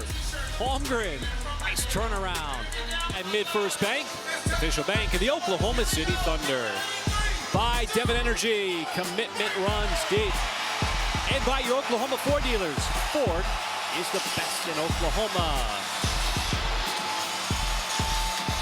Well, that's a long way from home if that young fan is coming from down under, but if you are, shortest flight is to Los Angeles. A lot of Thunder jerseys here in the house, as you would expect. We're fortunate, Michael, that when we go on the road, there is just so much support for this team, for this organization, these players. Oh, there's a turnover coming right out of the timeout. Couldn't get it to Bogdanovich, but Collins took it away in transition and then double dribbled. Well, yeah, he just forgot that he had picked up his dribble. He's pleading his case with Tony Brothers, but I think it's going to fall on deaf ears. What a series of fortunate events for the Thunder. That's like a double turnover for the Clippers. Mitchell goes right down the lane. His strong hand, the left hand, and this big Thunder run to open up the fourth quarter continues. It's 9-0. Just playing really hard and playing very smart basketball. Just giving nothing easy to the Clippers. Keeping them off that free throw line, too. You're right, Michael. This group that's out here, the group that has been without James Harden, just has not been able to manufacture offense, and the Thunder defense has really been feasting, creating turnovers as Lopez is going to commit that foul. As this Clippers team just does not have anything going. Now, here's what I'm talking about. Brook Lopez, you know, he's a three-point shooter. Hardenstein had a smart move. He went out on him, forced him to put the ball on the floor, and then ripped it from him when he got in the paint. Check this out, because this guy's knocked down, what, 2 threes? Put him on the floor, made him put the ball on the floor, and then stripped it from him. Just smart basketball by Hardenstein. Close out on the shooter, under control. Go up top yet again. This time it's Hardenstein for Holmgren. That big-to-big action is just really unstoppable. Got 2 big guys over 7 feet that can pass the basketball. What a start to the fourth, but Lopez finally gives the Clippers some points, as this was an extended run by OKC. Had the lead all the way up to 19. It was 8 at the start of the fourth. It was an 11-0 run. Holmgren gives it up. Hartenstein can't bring it down low. Fortunate that it popped right back out to Holmgren. He's going to take a shot from CP, and that'll be a foul. That's how this second half is going for the Thunder. They may make a turnover, and then they turn around and get the ball right back. Take a look at this big-to-big action. This is beautiful, folks. Throw that ball up so high where you can't get to it. You know, all of us can just look. You know, Paris Lawson, Nick Gallo, you can just look and go, wow, that's a beautiful play. It's unstoppable. Because you're I've always wondered what it was like up in that rare air.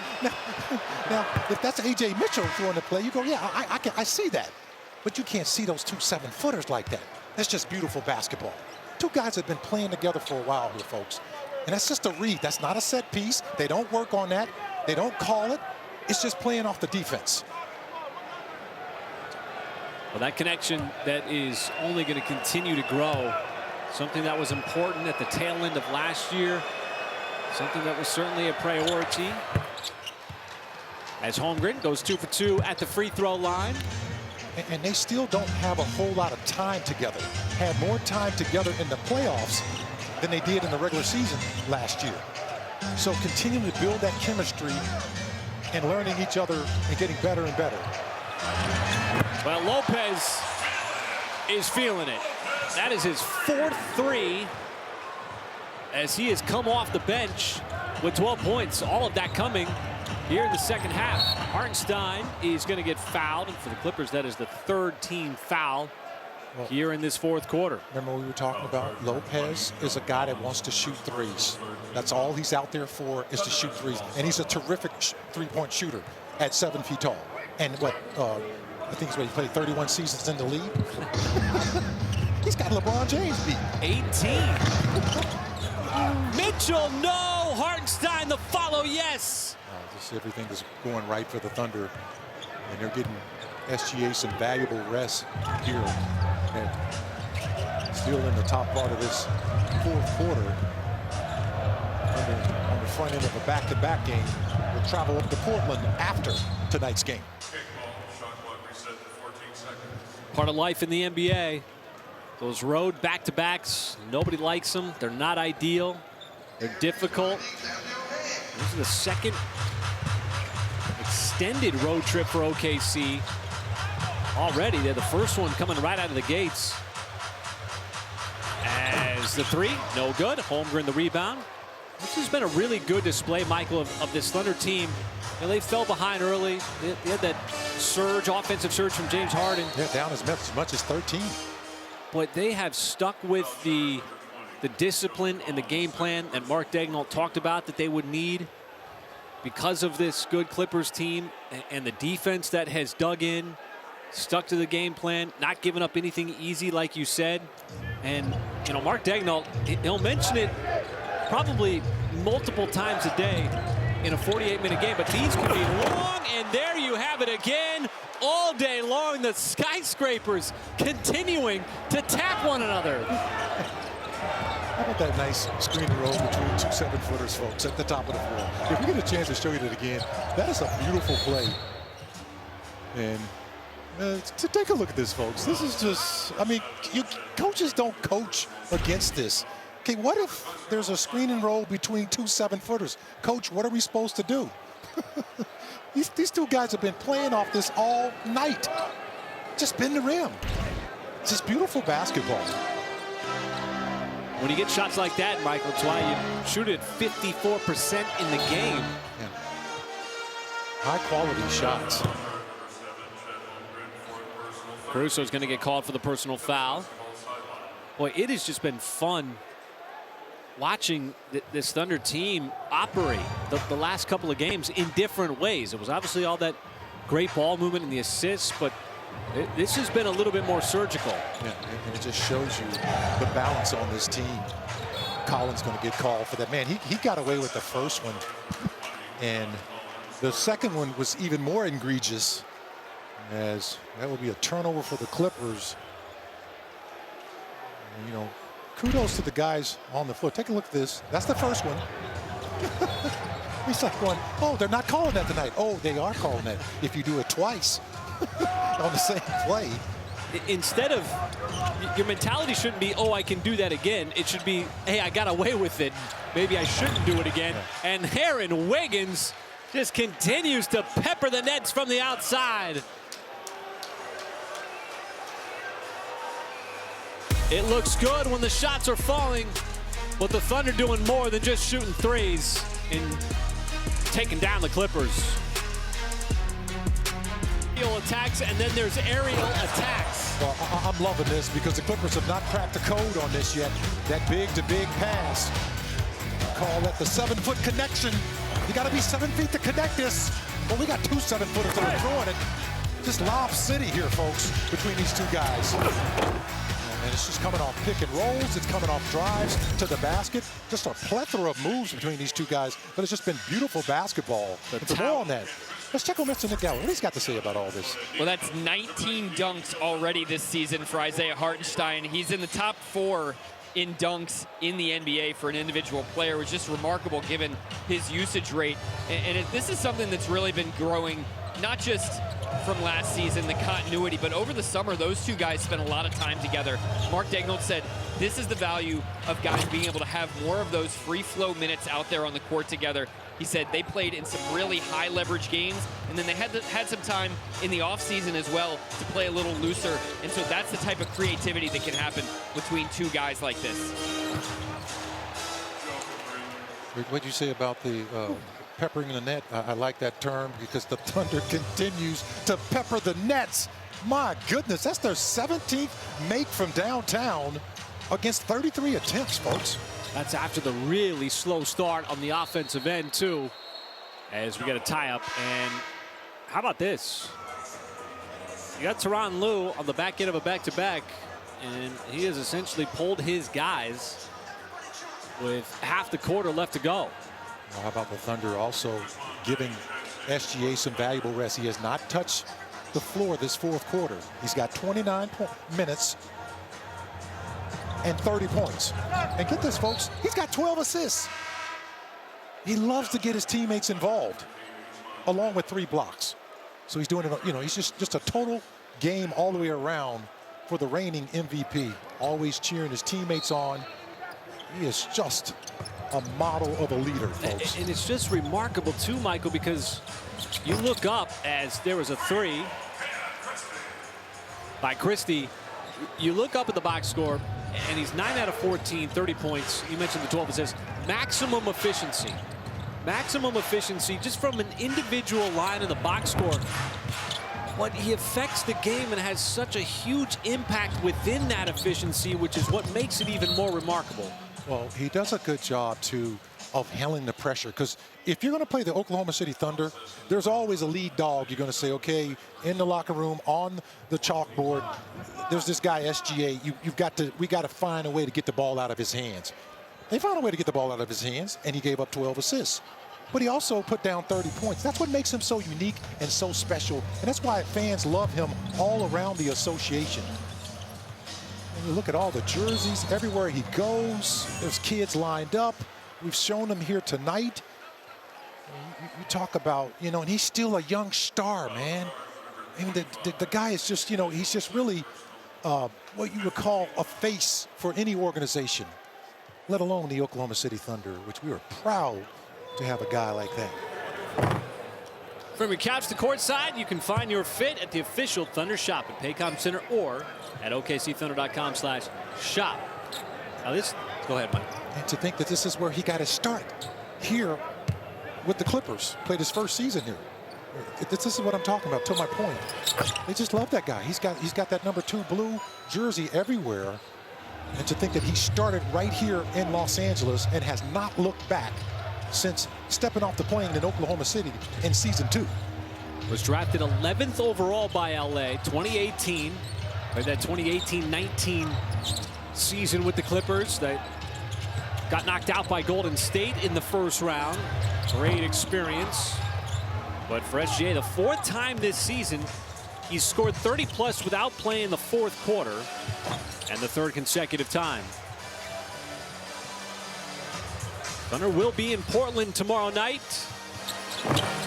If you're with us still, I mean, it's 12:24 back in the Central Time Zone. You're dedicated.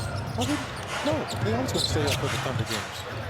I mean, I wouldn't go to sleep. This is really a fun team to watch, folks. You telling me you wouldn't call it? I would be up because I know something great's going to happen. I would be yawning. There's no doubt about it. Tomorrow's a work day, man.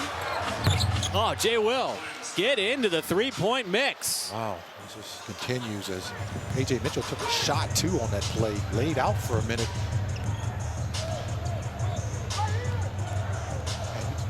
This game does not look like the game that started in that first quarter. How about for the first 3 quarters, Michael? I mean, the Thunder just completely opened it up in the early minutes of the 4th quarter. You're going to look at the scoreboard and you say, well, it's a 24-point game. This game was close. It was tight for 36 minutes. But an 11-0 surge to start the 4th quarter, and the Clippers' night was over.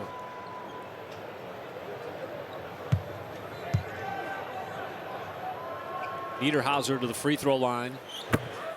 Join Paris Lawson, Nick Gallo, as they break down all things Thunder basketball each week on the official Thunder Basketball Universe podcast, presented by Summer Moon Coffee. Listen and subscribe wherever you get your podcasts. And there are some numbers at the end of this ball game that are going to just jump out at you that I know Paris Lawson and Royce Young are just going to chew on that, man. Like those 25 fast break points, 31+ points off turnovers. shooting 54% from the field and 50% from downtown on the road. Just a really well-played game, top to bottom, overall, to get this road trip underway. This Thunder team is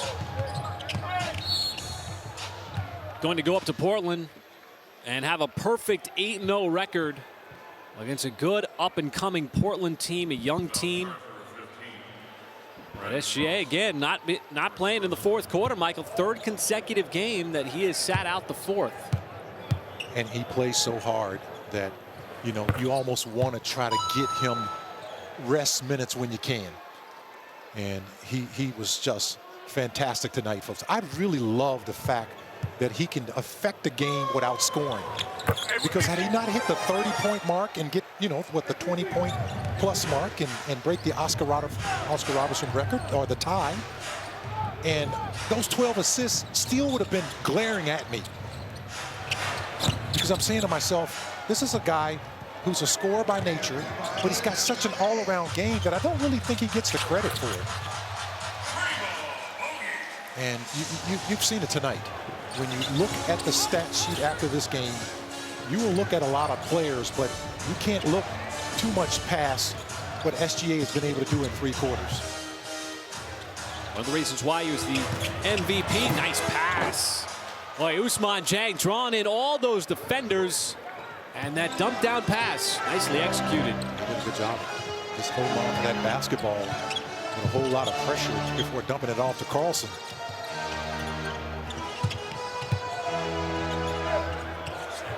That's a nice little turnaround shot, just not able to hit. Niederhauser.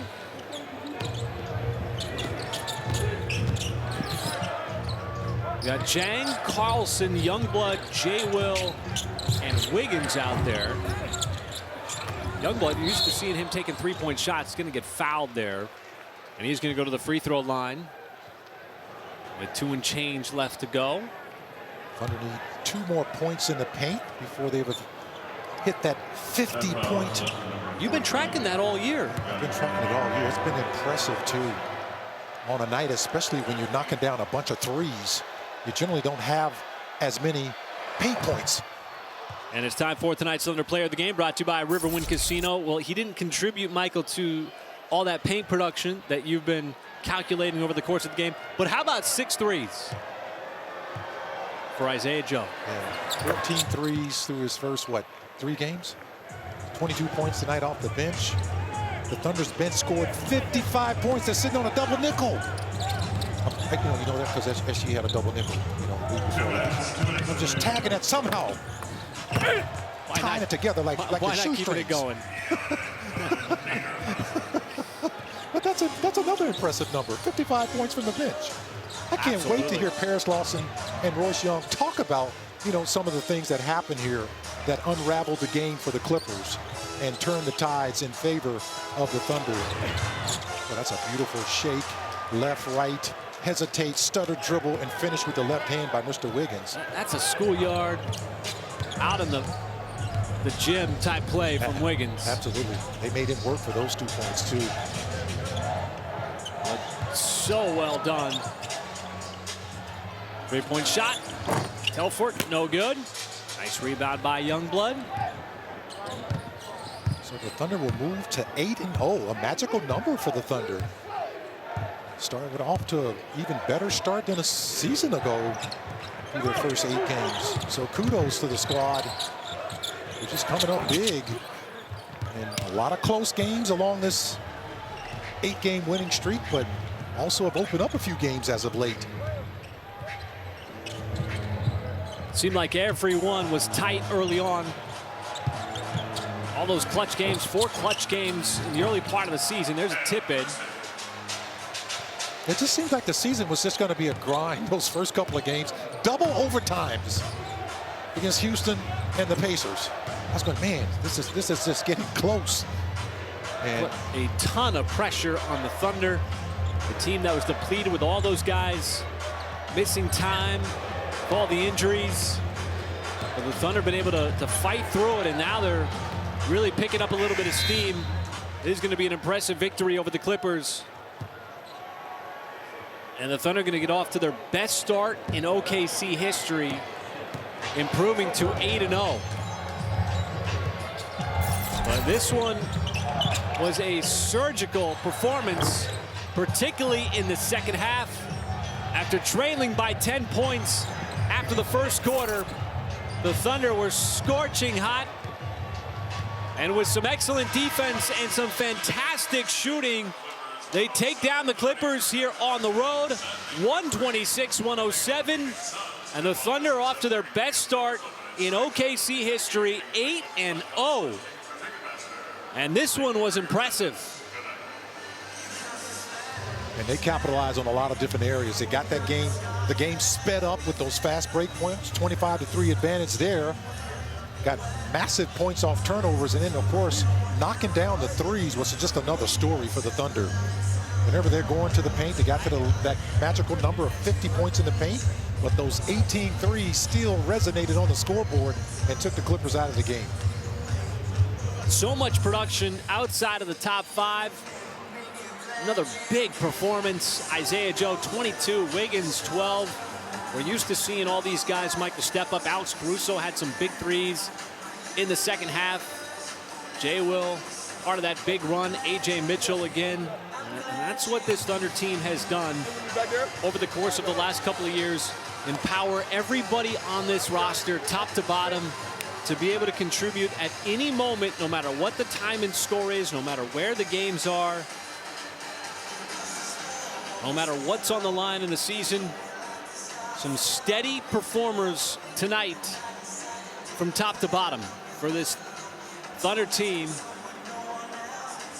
that gets this road trip off to an excellent start.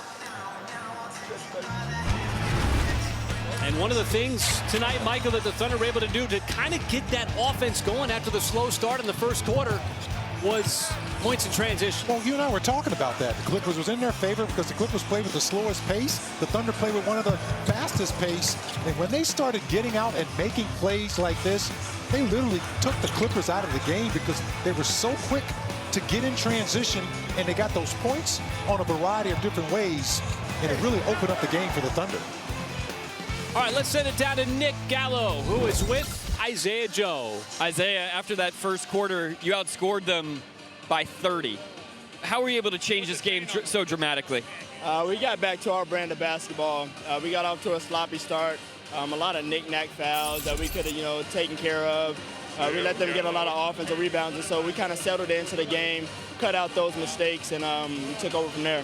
You set a Thunder record for most made threes in the first 3 games of a season. How did you get yourself primed and ready to be able to jump onto this moving train of this team? Just staying ready at all times. I always say it, but the guys, they always find me. I do my best ability to be in the right position to knock down shots. Before the game, guys were talking about how critical it would be to get out and run. You guys had 25 fast break points. Why was that such a crucial factor in this game? Because we knew that their style of play, they were going to try to slow it down a lot, but we had to stay true to ourselves, play our brand of basketball, which is a fast pace. And once we got them to missing some shots, we get out in transition. Mark Daigneault said you guys are getting better week to week through the season. Where are you feeling that most out on the floor? I mean, that's all we can ask for. I think is if we can keep, honing in on our defensive schemes and being smart, making the right plays, then we're going to go in the right direction. Thanks so much, Isaiah. Congrats on the win. Thank you. Nick Gallo, top-notch yet again. We could have called him Professor Gallo in that interview with those glasses from J-Dub, but he got it done, just like the Thunder got it done here tonight. I would expect nothing less. Final score, 126-107. The Thunder over the Clippers. For Michael Cage, Nick Gallo, our director, Eric Date, our producer, Steve Melton, and our entire production crew, I'm Chris Fisher. Our next broadcast comes your way tomorrow night. Quick turnaround as the Thunder continue this 4-game road trip in Portland versus the Trailblazers. Game time will be 9 p.m. with Thunder Live pregame beginning at 8:30. Stay tuned after the break as Paris Lawson and Royce Young join us to recap all of tonight's action on Thunder Live postgame.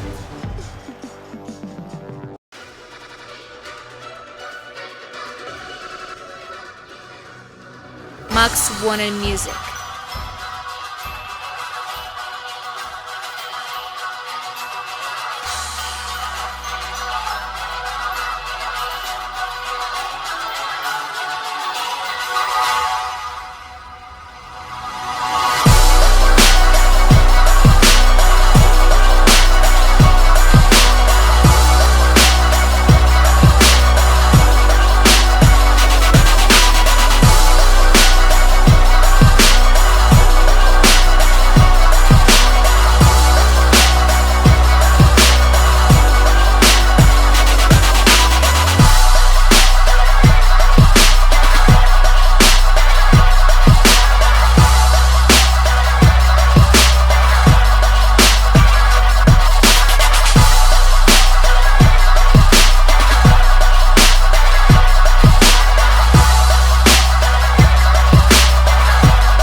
вернулась, воротилась.